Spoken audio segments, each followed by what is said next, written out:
시청자 여러분 안녕하십니까? 뉴스9 윤정호입니다. 계엄에 동조한 공직자가 있는지 색출하기 위한 이른바 헌법 존중 TF가 어제부터 활동을 시작했죠.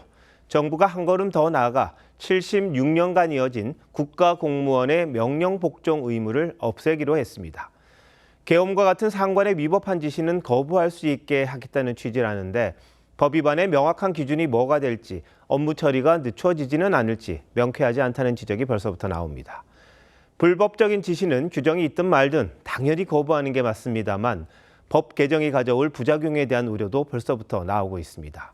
특히 요즘 MZ세대가 잘 이해되지 않는 업무 지시를 받으면 이걸요, 제가요, 왜요? 이렇게 대꾸한다고 어른 세대들이 비판한다는데 공무원 사회에서는 어떤 일이 일어날지요? 첫 소식 구자형 기자가 취재했습니다.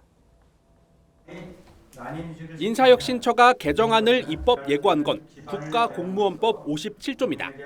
소속 상관의 직무상 명령에 복종하여야 한다는 내용을 상관의 지휘 감독에 따를 의무로 바꾸는 게 골자입니다. 76년간 이어진 복종 의무를 없애 법치 중심의 헌법 존중 문화로 바꾸겠다는 겁니다. 낡은 복종 의무론을 이번에 민주주의적 헌정 질서에 맞게 새롭게 재구성할 필요가 있다.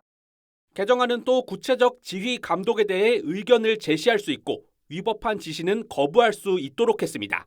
특히 이를 이유로 불리한 처우를 하면 안 된다는 점을 명확히 했습니다. 하지만 위법성 판단 기준이 뭔지는 향후 시행령과 가이드라인을 통해 제시하겠다고 밝혔습니다. 인사혁신처는 다음 달 개정안을 국회에 제출하겠다고 했지만 구체적인 시행 시기가 언제가 될지는 미지수라고 설명했습니다. 공직사회의 낡은 문화를 걷어내는 건 의미가 있다는 평가지만 정치권부터 바뀌어야 한다는 지적이 나옵니다. 관료들에게 당파성을 따지고 그런 거를 더 사실 강하게 주문하고 있는 상황이어서 정치권 스스로가 그러지 않는 것이 더 중요하지. 또 공무원 간 불필요한 법적 분쟁이나 업무 처리 지연 문제도 불거질 수 있다는 우려도 나옵니다. TV조선 구자영입니다.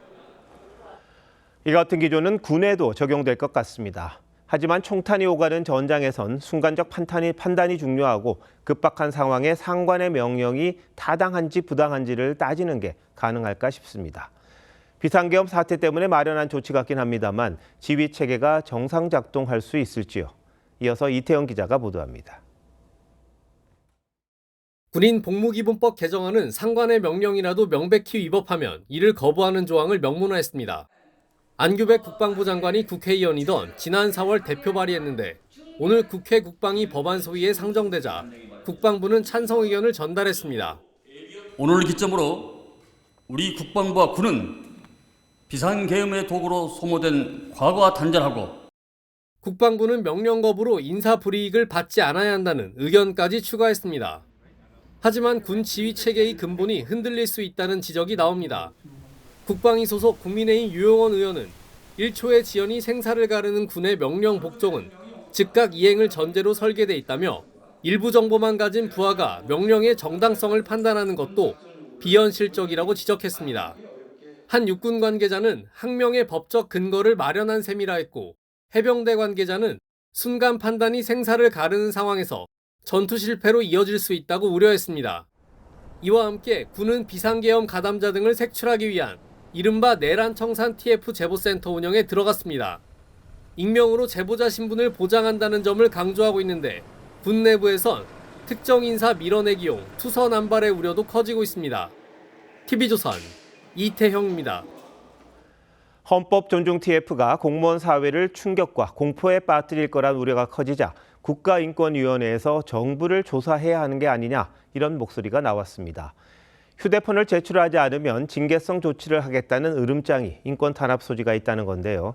어제 인권위 내에는 TF를 구성하지 않기로 했었는데 절차적 문제가 있다는 지적에 따라 다음 달 1일 이 문제를 다시 논의하기로 했습니다. 신정원 기자가 취재했습니다.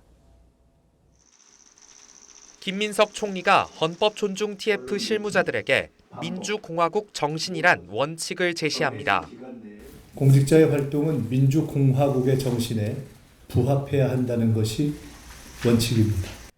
국무조정실은 중앙행정기관 48곳 외에 독립기관인 인권위에도 협조 공문을 보냈습니다. 하지만 인권위는 어제 전체 회의에서 헌법 존중 TF를 구성하지 않기로 의결했습니다. 공무원의 휴대폰을 강제로 제출받는 것 등이 인권 침해 소지가 있다고 본 겁니다. 김용원 상임위원은 TF를 설치한 정부 부처를 직권 조사해야 한다는 의견도 냈습니다. 민주당은 내란 특검에 고발된 의원들이 TF 구성을 막고 있다고 비판했습니다. 그 결정을 주도한 인사들이 헌법 TF의 조사 대상이 될 수 있는 당사자들이라는 점이 기가 막힐 노릇입니다. 인권위 내부에서도 문서로 상정되지 않은 헌법 존중 TF 구성 안건이 의결된 건 절차적 흠결이 있다는 의견이 나왔습니다. 인권위는 TF 구성 여부에 대해 오는 1일 열리는 다음 전원위원회에서 다시 논의할 예정입니다. TV조선 신정원입니다. 정치권 소식으로 이어갑니다. 비상계엄 1년이 다가오면서 국민의힘 내부가 연일 술렁이고 있습니다. 광역단체장들로부터 시작된 쇄신과 반성의 목소리가 당 내부로 번지고 있고 이른바 당심을 강화하는 지방선거 경선룰 개정에 대해선 시장, 군수들까지 공개 반발하고 있습니다. 왜 그러는 건지 이태희 기자가 취재했습니다. 국민의힘 소속 기초자치단체장들이 한자리에 모였습니다. 지방선거 기획단 회의에 참석한 지자체장 다수가 정체된 당 지지율을 올려달라고 요구했습니다. 국민의 정서가 무엇인지, 시대 정신이 무엇인지 그것을 잘 우리가 파악해서 당원 투표 비중을 70%로 늘리는 이른바 당심 강화 방안에 대해선 공개적으로 쓴소리도 나왔습니다. 민심을 따르지 않으면 접전 지역 승리가 어렵다는 겁니다. 더불어민주당처럼 개딸 당이 될 것이 아니라 우리 국민들의 경선 비율을 민심을 좀 높여야. 비대위원장을 지낸 김용태 의원은 100% 완전 국민 경선으로 공직 후보자를 선출하자고 주장했고 오선 중진 윤상현 의원도 지방선거는 당대표를 뽑는 선거가 아니라며 당심 강화 방안에 반대 목소리를 냈습니다. 경제관료 출신인 박주민 의원은 돌발 계엄으로 국정 주도권을 넘겨준 역사적 사실 앞에 사과해야 한다고 했는데 특히 수도권 의원들을 중심으로 쇄신 요구가 커지는 분위기입니다. 과거와 절연해서 민주당 이재명 심판해야 되고 잘못하고 있는 것 우리가 계속 강조하고 있는 여기에 초점이 맞춰지도록 우리가 포지셔닝을 바꿔놔야 돼요. 하지만 지도부와 선거기획단 모두 이른바 당성을 강조하고 있어 경선룰 개정을 둘러싼 논란은 당분간 계속될 것으로 보입니다. TV조선 이태희입니다. 국민의힘 장동혁 대표는 전국을 계속 순회하며 장외 여론전에 집중하고 있습니다. 오늘은 박정희 전 대통령 생가가 있는 경북 구미를 찾아 하나된 목소리를 재차 강조했는데 개혁이 필요하다는 데는 공감했습니다만 계엄 사과 여부에 대해서는 말을 아꼈습니다. 변정현 기자가 현장에 다녀왔습니다.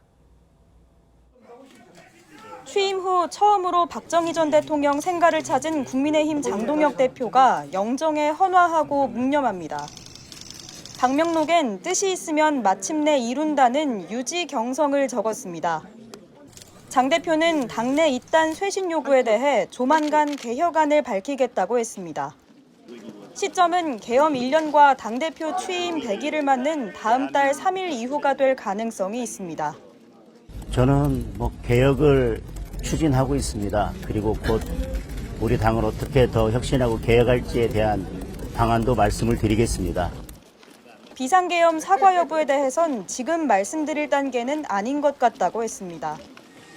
이어 구미역 광장에서 열린 장외 집회에선 뭉치자 이기자 구호와 함께 대여 투쟁을 위한 단결을 강조했습니다.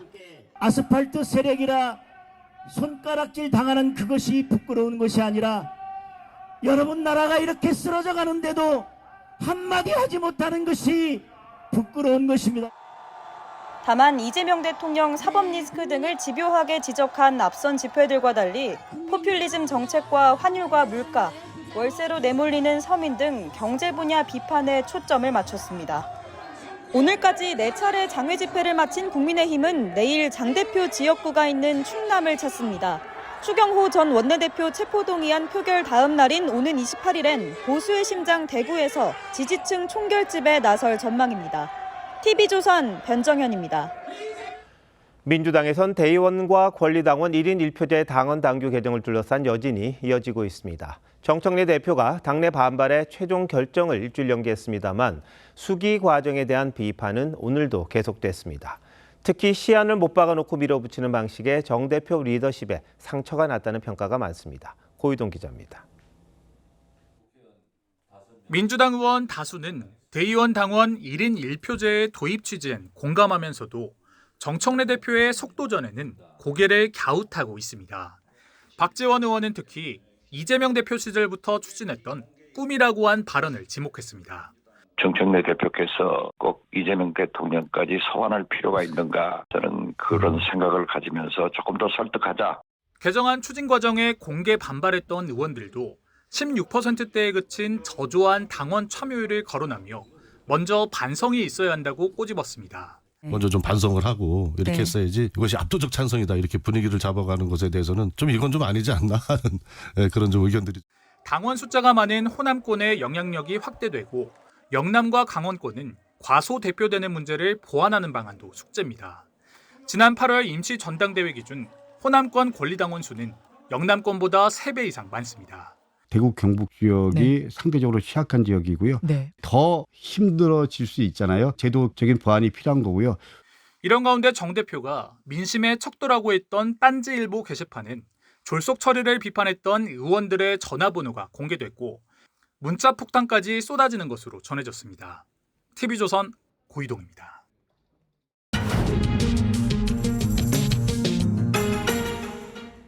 정치 연안에 한 발 더 들어가 궁금증을 풀어드리는 정치 더 시간입니다. 조선일보 배성규 정치 에디터 나오셨습니다. 어서 오십시오. 안녕하세요. 자, 오늘 다룰 주제 뭡니까?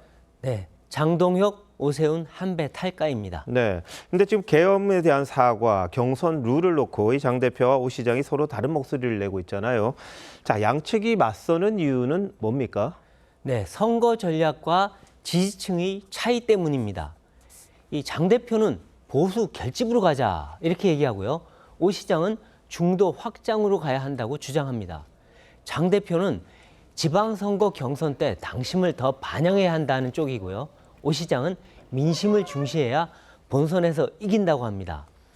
이 계엄 사과에 대해서도 두 사람의 생각이 다른데요. 장 대표는 민주당의 공세에 빌미만 줄 수 있다. 오히려 대여 투쟁을 통해서 우파 연대로 가야 집토끼를 잡을 수 있다. 이렇게 얘기합니다. 네. 반면 오 시장은 윤 어게인과 단절하고 사과, 반성, 쇄신해야지 중도층 지지를 받을 수 있다고 합니다. 근본적으로 보면요. 이 장 대표 지지 기반은 강성 보수입니다. 오 시장 지지 기반은 중도 보수층입니다. 또 장 대표는 당 지배력을 원하고요. 오 시장은 이 당선이 급한 과제입니다. 자, 근데 경선 룰 놓고 파열음이 커지고 있잖아요. 근데 장 대표가 정말 추진을 하려고 합니까? 이 나경원 의원 주재로 오늘 지방선거 기획단 회의가 열렸습니다. 이 당신과 민심을 50대 50에서 70대 30으로 바꾸는 안에 대해서 반대 목소리가 상당히 컸습니다. 이 단체장들뿐만 아니라 초선 의원들까지 나서서 민주당처럼 개딸당으로 가면 안 된다. 이 민심을 더 반영해야 한다. 이렇게 주장을 했습니다. 하지만 선거기획단은 당심 70%는 확정적이다. 명확 변하지 않는다고 했죠. 장 대표도 당원 권리를 더 확대해야 한다고 했습니다. 네. 반대가 있더라도 최고위원회나 전국위원회에 상정하겠다. 이런 기류인데요. 지금 최고위원회는 장 대표 측이 숫자가 많습니다. 네. 그러니까 상정해서 표결 붙이면 통과될 가능성이 높습니다. 자, 근데 오세훈 서울시장, 박형준 부산시장. 내년 지방선거의 가장 중요한 지역 아닙니까? 이분들이 지금 반대하는데 밀어붙일 수 있을까요? 이 장 대표 주변에서 나오는 말인데요. 현역 단체장들의 경쟁력이 절대적인 게 아니다. 다른 후보로 대체 가능하다. 이런 얘기를 합니다.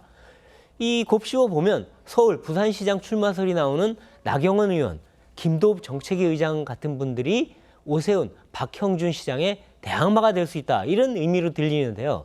당심 70% 경선룰 변경도 이와 무관치 않아 보입니다. 정말 룰을 바꾸면 그런데 오 시장 등이 가만히 있지 않을 겁니다. 네. 다수의 단체장들 또 한동훈계 일부 초재선 등이 힘을 합쳐서 장동혁 체제를 뒤집기에 나설 가능성도 없지가 않습니다. 자, 안 그래도 지금 힘도 없는데 양측이 싸우면 둘 다 망할 수 있지 않습니까? 과연 한 배를 탈까요? 네, 이 장 대표와 오 시장이 최근 만났습니다. 뚜렷한 합의는 없었지만 그렇다고 표면적 갈등도 없었습니다. 오 시장은 장 대표가 쇄신의 적임자라고 했고요. 또 양측 모두 싸움 붙이지 말라고 합니다. 전면적으로 가면 두 사람 다 망하고 선거도 망칠 수 있다. 이것 때문인데요. 1차 고비가 있습니다. 네. 12월 3일 계엄 1년입니다. 윤 어게인 단절과 대국민 사과 요구가 높아지지 않겠습니까? 장 대표가 응하지 않으면 충돌이 불가피합니다. 또 장 대표가 경선룰을 최고위에서 통과시킨다면 갈등이 폭발할 겁니다. 물론 양측이 타협점을 찾으면 한 배를 타겠지만 만일 못 찾는다면 배가 부서질 수 있습니다. 네, 거대 여권에 맞설 야당의 힘이 너무 약하다 이런 이야기도 나오고 있는 상황에서 그것마저 또 갈라진다면 참 답답한 상황이 이어질 수도 있겠군요. 베이지트 잘 들었습니다.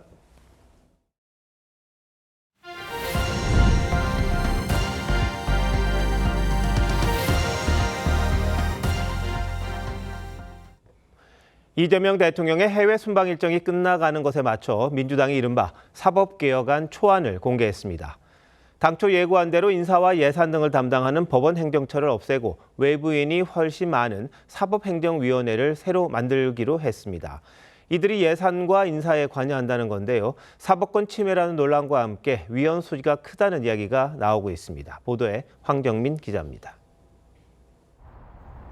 법원행정처는 인사, 예산 등 사법행정의 독립을 위해 1949년 설립됐습니다. 하지만 민주당은 제왕적 대법원장의 권한을 분산해야 한다며 법원행정처 폐지를 추진하고 있습니다. 대법원장을 위한 대법원장에 의한 대법원장의 사법부를 국민을 위한 사법부로 바로 세워야 합니다. 민주당 TF는 오늘 공청회에서 행정처를 대신할 사법행정위원회 신설 방안을 공개했습니다. 장관급 위원장 1명을 포함한 위원 13명 가운데 70%에 달하는 9명을 외부인으로 채우도록 했습니다.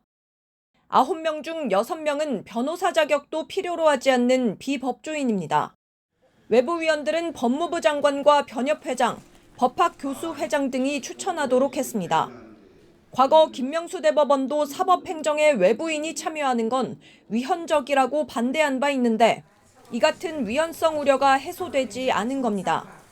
인사를 통해 재판에 영향을 미치려는 외부의 시도를 효과적으로 차단하기가 어렵습니다. 재판이 정치적 영향력에 노출되고 TF는 사법권 침해 논란을 의식한 듯 위원장을 외부 추천을 받아 대법원장이 임명하는 방안, 대법원장이 겸직하는 두 가지 안을 제시했습니다. 민주당은 법원행정처 폐지안을 연내에 처리한다는 계획인데 검찰청 폐지 당시 필리버스터 정국이 석 달 만에 재연될 전망입니다. TV조선 황정민입니다. 공청회에선 법원장 추천과 관련한 방안도 나왔다는데요. 김명수 대법원장 시절 있었던 인기투표 같은 그런 방식을 이야기했다고 합니다. 이게 바로 정부 여당의 사법부 장악 통로가 되는 게 아니냐 이런 지적이 나옵니다. 이어서 송무빈 기자입니다. 여당은 각 법원 판사 전원으로 구성된 판사회의의 역할을 확대할 방침입니다. 법률에서 정한 중요한 사항은 반드시 판사회의의 심의 의결을 거쳐서 법원장에게 자문하도록. 판사회의가 법원장 후보를 선출하도록 하는 방안도 나왔습니다. 이에 대해 법원 내부에서는 김명수 대법원장 때의 법원장 후보 추천제처럼 인기 투표로 전락할 거라는 우려가 나옵니다. 사법행정위원회가 대법원장의 인사권을 견제하도록 한 것도 논란입니다. 판사의 모직은 기존의 대법원장이 단독으로 하던 것을 사법행정위원회의 심의 의결을 거쳐 대법원장이 행하도록. 야당과 법조계에서는 여당이 사법행정위원회를 통해 사법부 장악을 하려 한다는 비판이 나옵니다. 사법부의 정치와 정치투쟁의 장이 되거나 법적 분쟁 발생 우려가 크다고 생각합니다. 사법행정의 민주화라는 명분을 내세우지만 정치권 줄세우기 인사로 결국 재판 중립성을 해치게 될 거라는 지적입니다. TV조선 송무빈입니다. 해외 순방 중인 이재명 대통령이 어제 기내 간담회에서 대북 방송이 필요 없다는 점을 강조하며 인터넷에 다 나온다고 했었죠. 그런데 북한 주민들이 인터넷을 마음껏 사용하지 못한다는 사실은 다들 알고 있을 텐데 왜 그런 말을 했는지를 놓고 뒷말이 나오고 있습니다. 실제 북한 내 인터넷 상황 어떤지 신경희 기자가 취재했습니다. 중동과 아프리카 4개국을 순방 중인 이재명 대통령이 기내 간담회에서 북한과의 관계 개선과 관련한 질문에 답하며 대북 방송을 중단한 이유를 설명합니다. 그 대북 방송 그거 왜 합니까? 쓸데없이. 서로 방송해가 서로 괴로우면서. 그런 바보짓이 어디 있어요? 이재명 정부는 출범 직후인 지난 6월 국내 대북 확성기 방송 중단에 이어 7월에는 국가정보원의 라디오와 TV 방송까지 전면 중지했는데 이 대통령은 북한 주민들도 인터넷을 보면 다 안다는 취지로 설명했습니다. 요즘 세상에 인터넷 뒤집어 다 나오는데 뭔 대북 단파 방송을 합니까? 그거 돈 들잖아요. 하지만 북한 주민들은 지난 2000년도에 구축한 광명망이라는 내부용 인트라넷을 사용하고 있어 외부 사이트 접속은 불가능합니다. With these computers that were running Windows XP, MSN, there's no way. Access denied. 싱가포르의 한 데이터 기관은 북한 인구의 99%가 인터넷에 접속할 수 없다고 분석했습니다. 통일부 당국자는 북한에서 인터넷은 극소수만 쓰거나 외국인이 관광 왔을 때 돈을 내고 제한적으로 이용할 수 있다고 설명했습니다.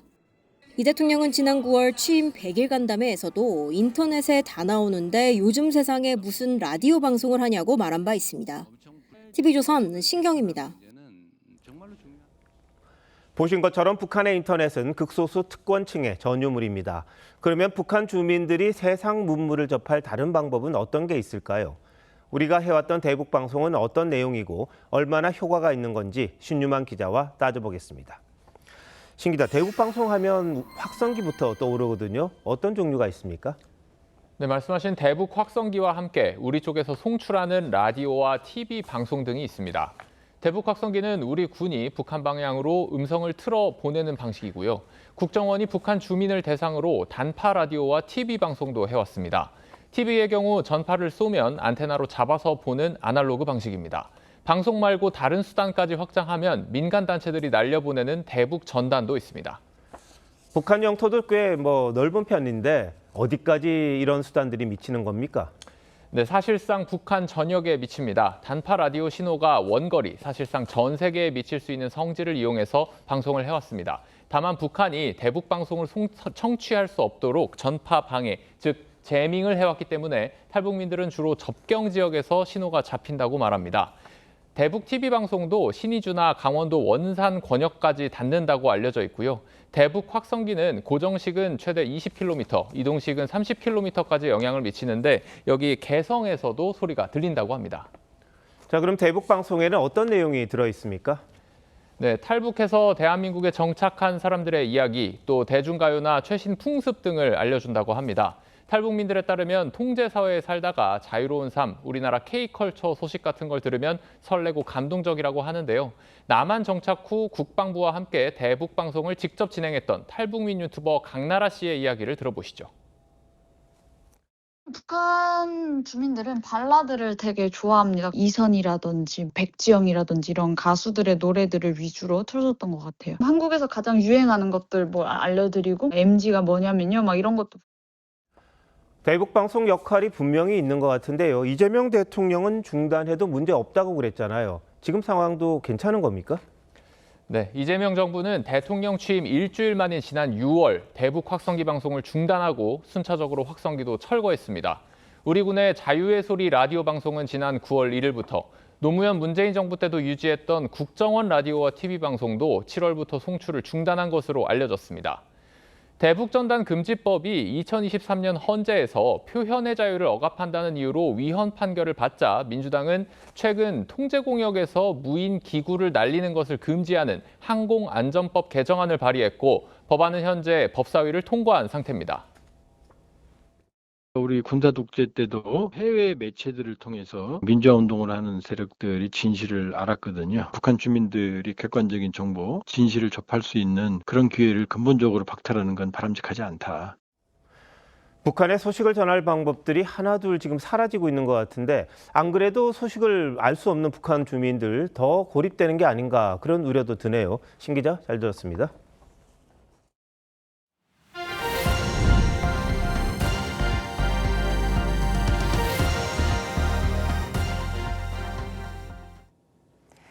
특검이 김건희 여사가 박성재 전 법무장관에게 보낸 메시지를 확보했습니다. 본인 수사 상황을 물어보고 김정숙, 김혜경 여사에 대한 수사는 왜 더디냐고 말했다고 합니다. 이광희 기자입니다. 이원석 전 검찰총장은 지난해 5월 2일 김건희 여사 명품백 수수 의혹 전담 수사팀 구성을 지시했습니다. 열 하루 뒤 법무부가 서울중앙지검장을 비롯한 김 여사 수사 지휘 라인을 모두 교체하면서 검찰총장 패싱 논란이 일었습니다. 어제 단행된 검사장 인사는 제가 이에 대해서 더 말씀드리지 않겠습니다. 내란 특검팀은 이 무렵 김건희 여사가 박성재 전 법무부 장관에게 보낸 텔레그램 메시지를 확보했습니다. 지난해 5월 중순 김 여사가 박 전 장관에게 내 수사는 어떻게 되고 있나, 이재명 대통령 부인 김혜경 여사와 문재인 전 대통령 부인 김정숙 여사 관련 수사는 왜 진행이 잘 안 되는지 묻는 취지의 내용으로 전해졌습니다. 또 김 여사가 박 전 장관에게 이 전 총장이 대통령실의 사퇴 요구에 항의성으로 신속 수사를 지시했고 결국 수사팀이 교체됐다는 내용의 이른바 지라시를 전달한 것도 확인한 걸로 전해졌습니다. 이에 특검팀은 청탁금지법 위반 혐의로 어제 김건희 특검을 압수수색해 김 여사 휴대전화를 확보했습니다. 김 여사 측은 사실이 아닌 가설적 서사에 불과하다는 입장을 냈고 박 전 장관 측은 요청에 따른 일처리는 없었다고 했습니다. TV조선 유광입니다. 어제 윤석열 전 대통령 내란 재판에서 여인형 전 방첩사령관이 황당한 말을 했습니다. 방첩사 요원들이 계엄 당시 체포 명단에 올랐던 유튜버 김어준 씨를 가수 김호중 씨로 잘못 알고 있었다는 겁니다. 그만큼 체포 명단이라는 게 허술했다는 취지였습니다. 조윤정 기자가 보도합니다. 윤석열 전 대통령 변호인이 체포 대상자들의 주소를 확인한 적이 있냐고 묻자 여인형 전 방첩사령관이 뜻밖의 답변을 내놓습니다. 거기 보면 김어준 씨 있지 않습니까? 그 김어준 씨를 12월 4일 오후까지도 우리 방첩사 직원들은, 방첩사 요원들은 김호중이라고 알고 있었더라고요. 당시 가수 김호중은 음주운전 뺑소니 혐의로 감옥에 있었습니다. 여 전 사령관 발언은 체포 대상자를 헷갈릴 정도로 계엄 준비가 허술했다는 취지로 해석됩니다. 그게 무슨 소리냐? 서로 막 구두로 전파되다 보니까 제가 말을 그렇게 했는지 뭐 누가 그렇게 받아 적은지 그건 모르겠어요. 그러면서 체포 명단이라는 것 자체가 엉성했다고 주장했습니다. 그 뭐 명단 자꾸 얘기하시는데 그 명단도 사실은 그 정도로 엉성하게 돌아다니는 얘기입니다, 지금. 여 전 사령관은 이재명 대통령 측근인 김현지 대통령실 제1부속실장과 정진상 전 실장의 이름을 메모한 사실도 인정했습니다. TV조선 조윤정입니다. 부산의 한 아파트 인근에서 유턴하던 차량이 모녀를 덮쳤습니다. 초등학생 딸이 숨지고 30대 엄마는 크게 다쳤습니다. 하동원 기자의 보도입니다. SUV가 도로 구조물을 들이받고 유턴하는가 싶더니 그대로 담벼락을 들이받습니다. 굉음에 놀란 행인들이 현장으로 몰려들었습니다. 물을 그 안까지 막강을 확 들어가고 막 정신이 없더만. 브레이크를 잡아야 되는데 안 잡았어.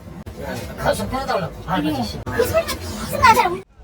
SUV는 담벼락을 들이받기 전 펜스를 부수고 지나던 모녀를 덮쳤습니다. 초등학교 1학년생 딸이 숨졌고 30대 엄마도 크게 다쳐 병원 치료를 받고 있습니다. 50대 운전자는 급발진을 주장하는 것으로 알려졌습니다. 일행이 가서 문 열고 왜 그러냐 하니까는 급발진했다, 유턴하려고 했다 이렇게 얘기하더라고. 사고가 난 곳은 중앙선 없는 이면도로로 시속 30km 이하로 제한되어 있습니다. 속도보다는 좀 빠르지 않나 생각되는데 정확한 거는 확인을 해봐야 돼요. 음주 정황은 없는 것으로 파악됐습니다. 경찰은 국립과학수사연구원에 차량 사고 기록 장치 분석을 의뢰하고 운전자 진술을 토대로 구속영장 신청 여부를 결정할 방침입니다. TV조선 하동훈입니다. 20대 대학생이 골드바를 훔쳐 달아났습니다. 그런데 얼마 못 가서 금은방 주인에게 붙잡혔습니다. 자신의 달리기가 빨라서 잡히지 않을 거라고 생각했다고 합니다. 강석 기자입니다. 번화가의 한 편의점 앞, 탁자를 사이에 두고 두 남성이 마주 서 있습니다. 가방 안을 들여다보며 얘기를 나누는가 싶더니 마스크를 쓴 남성이 갑자기 도망칩니다. 검정색 가방이 여기 놓여 있어요.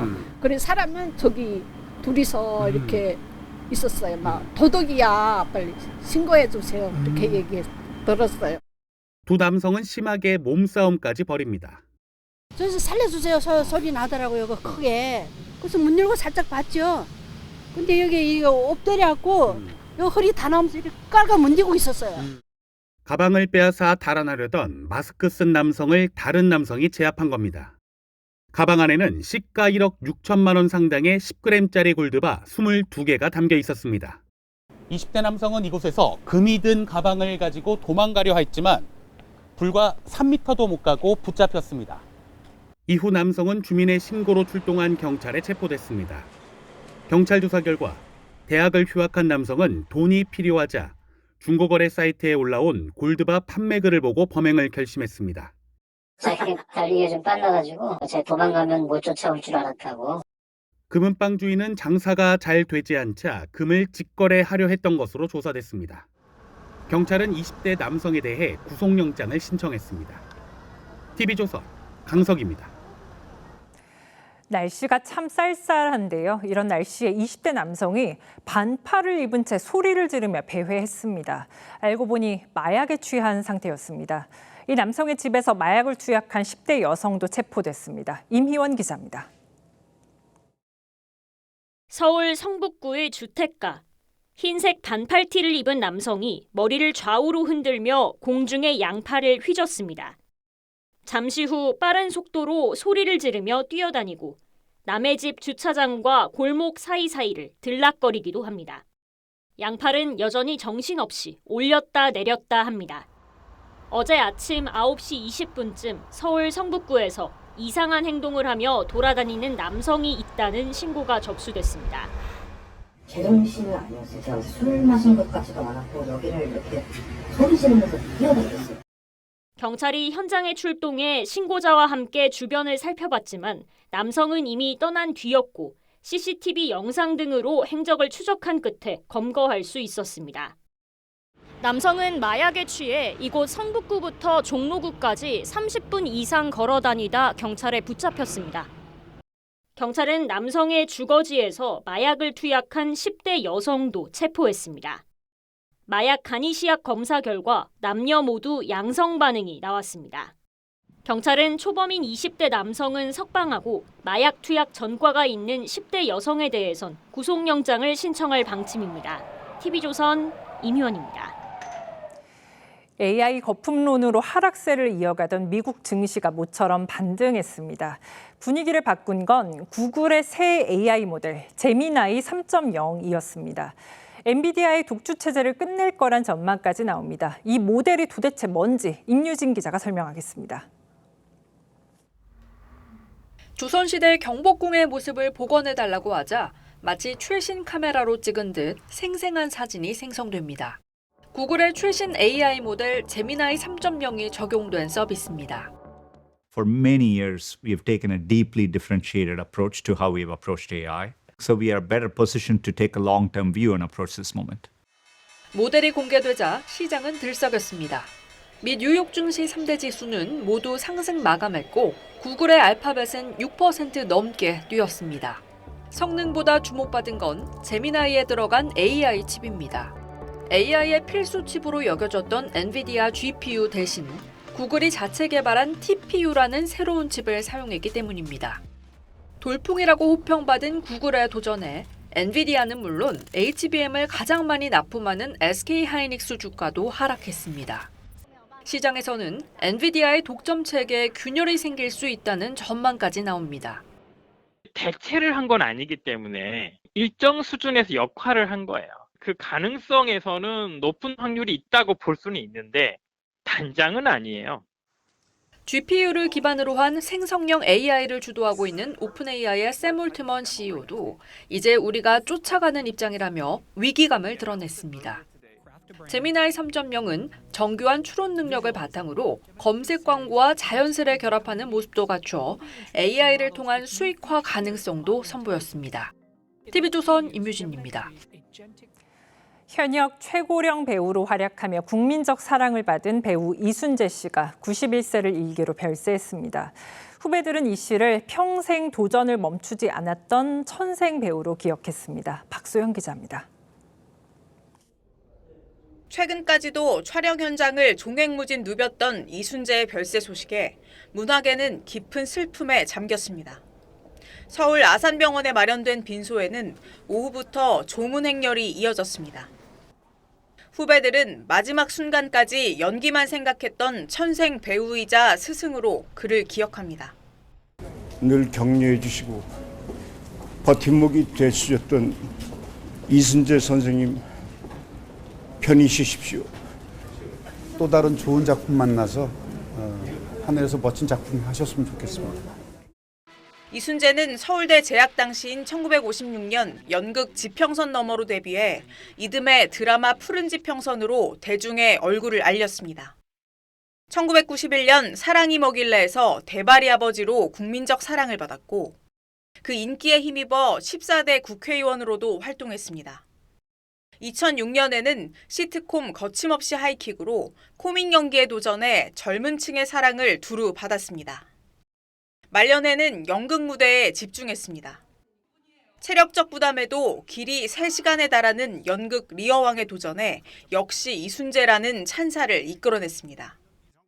마지막까지 열심히 연기하시고 그 본인의 그 기억력, 그러니까 배우가 대사를 잃어버리면 안 된다는 그 약간 그 철학이 있으셔서. 문화체육관광부는 고인의 공을 기려 금관 문화훈장을 추서했습니다. 고 이순재의 장례는 가족장으로 치러지며 발인은 모레 오전 엄수됩니다. TV조선 박소영입니다.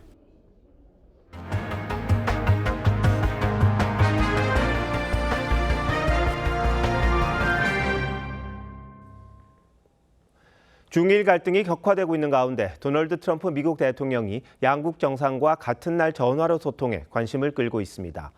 트럼프 대통령은 중국 시진핑 주석과의 통화에서 상호 국빈 방문을 약속했고 다카이치 일본 총리와는 인도태평양 지역 현안 등에 대해 논의했다고 합니다. 트럼프의 대중, 대일 정책이 앞으로 어떻게 펼쳐질지 백대우 특파원이 보도합니다. 지난 부산 정상회담 이후 3주 만에 전화회담을 한 트럼프 미국 대통령과 시진핑 중국 주석. 트럼프 대통령은 SNS에 시 주석이 내년 4월 베이징 방문을 제안해 수락했고 시 주석이 연내 국빈 방미할 때 내가 답례할 것을 약속했다고 썼습니다. 두 정상의 상대국 방문은 약 9년 만입니다. 무역 갈등으로 날을 세우던 미중 정상이 지난달 말 에이펙을 계기로 회동한 데 이어 5개월여 뒤에 만남을 이어가기로 한 겁니다. 경제 상황과 국정 운영을 고려했다는 관측인데 실제 양국은 발표에서 미묘한 온도차를 드러냈습니다. 내년 11월 중간 선거를 앞둔 트럼프는 대두와 기타 농산물 등에 대해 논의했다면서 위대한 농부들에게 유익한 합의를 했다고 강조했습니다. 우크라이나 전등도 의제로 소개했지만 중일 갈등의 중심에 있는 대만 문제를 논의했는지는 언급하지 않았습니다. 반면 중국 외교부는 시 주석이 대만의 중국 귀속을 강조했고 트럼프 대통령도 이 문제가 얼마나 중요한지 이해하고 있다고 밝혔습니다. 트럼프는 다카이치 일본 총리와도 25분간 통화했는데 앞선 시 주석과의 대화 내용을 설명한 것으로 전해집니다. 트럼프 대통령은 내년 미중 정상의 셔틀 외교를 예고하며 큰 그림을 강조했습니다. 실질적인 합의 도출로 이어질 수 있을지 이목이 쏠리는 가운데 만약 불발되더라도 자국민 결속이라는 실익을 챙길 수 있다는 관측도 나옵니다. 미국 워싱턴 DC에서 TV조선 백대우입니다. 튀르키예를 국빈 방문 중인 이재명 대통령이 에르도안 대통령과 정상회담을 갖고 방산과 원전 분야 협력을 강화하는 내용의 공동 성명문을 발표했습니다. 이 대통령은 중동과 아프리카 등을 열흘간 방문하고 내일 귀국합니다. 앙카라에서 서주민 기자가 보도합니다. 이재명 대통령과 에르도안 튀르키예 대통령이 터키석 색깔 카펫을 나란히 걸어옵니다. 메라바 아스케르. 100분 넘게 진행된 정상회담에 이어 원전과 방산, 바이오 등의 협력 강화 방안을 담은 공동성명을 발표했습니다. 대통령실은 튀르키예가 추진 중인 시노프 제2원전 사업에 초기 단계부터 참여할 기반을 확보했다고 설명했습니다. 한국의 우수한 원전 기술과 안전 운영 역량이 튀르키예의 원전 개발에 실질적으로 기여할 수 있기를 바랍니다. 에르도안 대통령은 우리에게 흑표 전차 기술을 이전받아 개발한 알타이 전차 사례를 언급하며 추가 방산 협력에 대한 기대감을 나타냈습니다. Bu alandaki müşterek projeleri daha da çeşitlendirmeyi hedefliyoruz. 튀르키예를 피를 나눈 형제의 나라로 표현한 이 대통령은 한국전 참전 기념탑에도 헌화했습니다. 올해는 튀르키예의 한국전 참전 75주년으로 당시 미수교 국가임에도 네 번째로 많은 병력을 파견했습니다.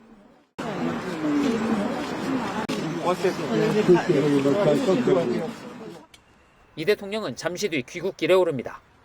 외교 지평을 중동과 아프리카로까지 넓힌 이번 4개국 순방으로 우리가 비교 우위에 있는 방산과 원전, 문화산업 등의 글로벌 시장이 더 확대됐다는 평가가 나옵니다. 앙카라에서 TV조선 서주민입니다. 평범한 오후 미국 뉴욕 도심에 시민 1,500명이 한꺼번에 모였습니다. 5분만 함께 쉬자는 한 할아버지의 소박한 제안 때문이었습니다. 이정민 기자입니다. 뉴욕 맨하탄 도심의 공원이 수많은 인파로 북적입니다. 모두 처음 만난 사이인데 뉴욕 브루클린에 사는 75세 밥 테리 할아버지가 행인들에게 나눠준 전단지를 보고 모였습니다.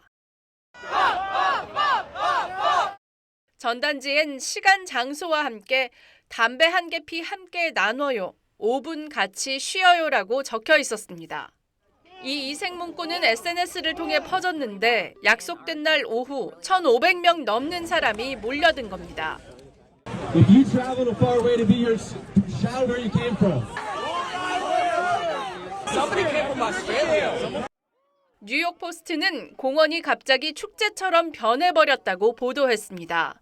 테리 할아버지가 발언을 하자 사람들은 박수로 화답하며 기념사진을 찍기도 했습니다.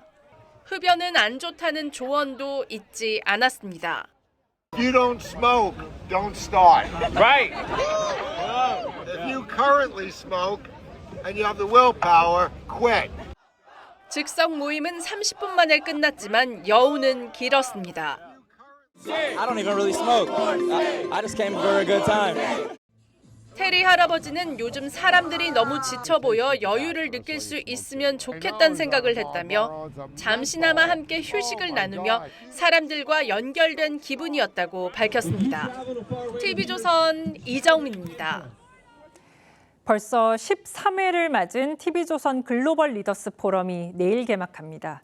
미중 패권 경쟁이 치열해지는 상황에서 한국이 어떤 길로 나아가야 하는지 열띤 논의가 펼쳐집니다. 박한솔 기자입니다.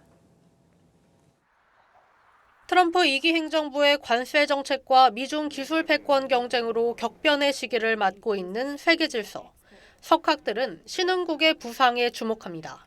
US, China apparently leading, but the winners. But who would be the third winners? 세계적인 국제정치학자인 아미타브 아차리아 교수는 세계적 난제를 논의하는 포럼이 되기를 기대합니다. The West has been leading for the last 200-300 years. Now we have rising powers, including China, India, the BRICS countries. 영화 K-pop 데몬 헌터스의 무술 감독으로 활동한 태권도 선수 출신 액션 배우 태미도 연사로 나섭니다. 아이돌 분들이 발차기를 하고 계세요. 태권도가 아닌 춤적으로는 건데 이게 태권도적인 거를 좀 면모를 볼 수 있거든요. 기조연설자로 나서는 카르멘 라인하트 하버드대 석좌 교수는 치솟는 부채, 무역 둔화 등 전 세계적인 공동과제를 어떻게 극복할지 짚어볼 예정입니다. 포럼에서는 또 AI 대전환, 자본시장 혁신, 노동개혁 등 한국의 새로운 성장 전략도 논의됩니다. TV조선 글로벌 리더스 포럼은 내일부터 이틀 동안 서울 신라호텔에서 열립니다. TV조선 박한솔입니다.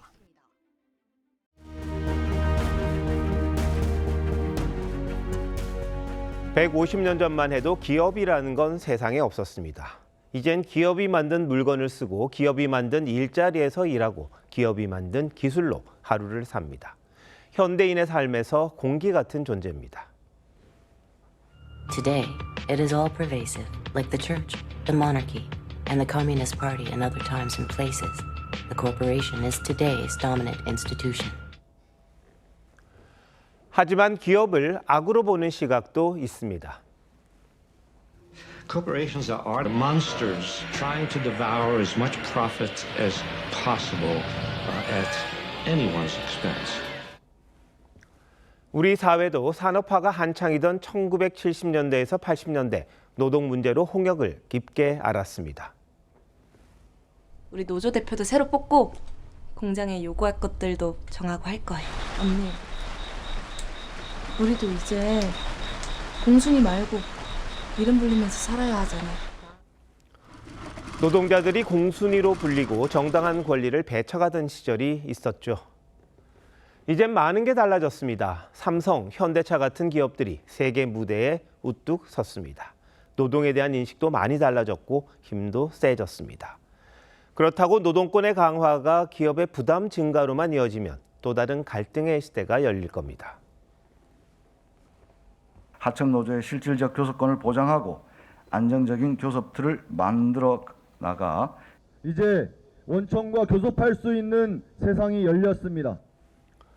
내년 3월부터 시행되는 이른바 노란봉투법이 논란입니다. 하청업체 노동자가 원청 회사와 직접 교섭할 수 있다는데 세계 어디에도 없는 제도랍니다.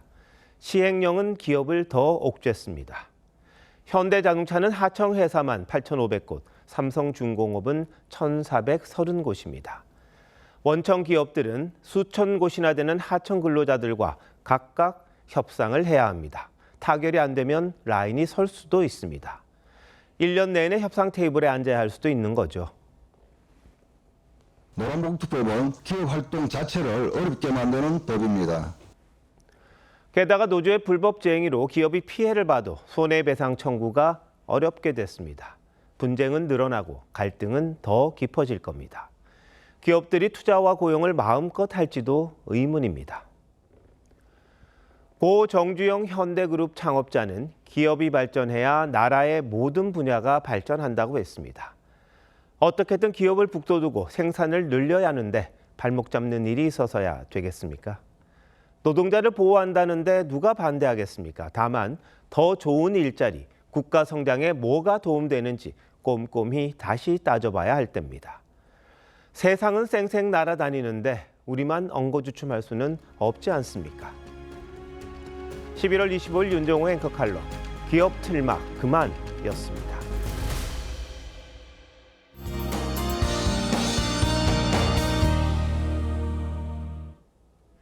화요일인 오늘 강원 산지를 중심으로 대설주의보가 내려졌습니다. 강원 산지는 오늘 밤까지 비나 눈이 조금 더 이어지겠습니다. 내일 아침 출근길 따뜻하게 입으셔야겠습니다. 비구름이 지나고 북쪽에서 점차 찬 공기가 내려오겠습니다. 내일 서울의 아침 기온은 3도까지 떨어져 오늘보다 5도가량 낮겠습니다. 내일 전국 하늘 차차 맑아지겠습니다. 서해안과 남해안, 제주도는 내일 새벽까지 바람이 매우 강하게 불겠습니다. 내일 아침 기온 서울과 대구 3도까지 떨어져 오늘보다 더 춥겠고요. 내일 한낮 기온 서울 11도, 부산 16도까지 오르겠습니다. 목요일인 모레 또다시 전국에 비가 조금 내리겠고 금요일에는 영하권 추위가 찾아올 전망입니다. 날씨였습니다. 11월 25일 화요일 뉴스9 마칩니다. 시청해주신 여러분 고맙습니다.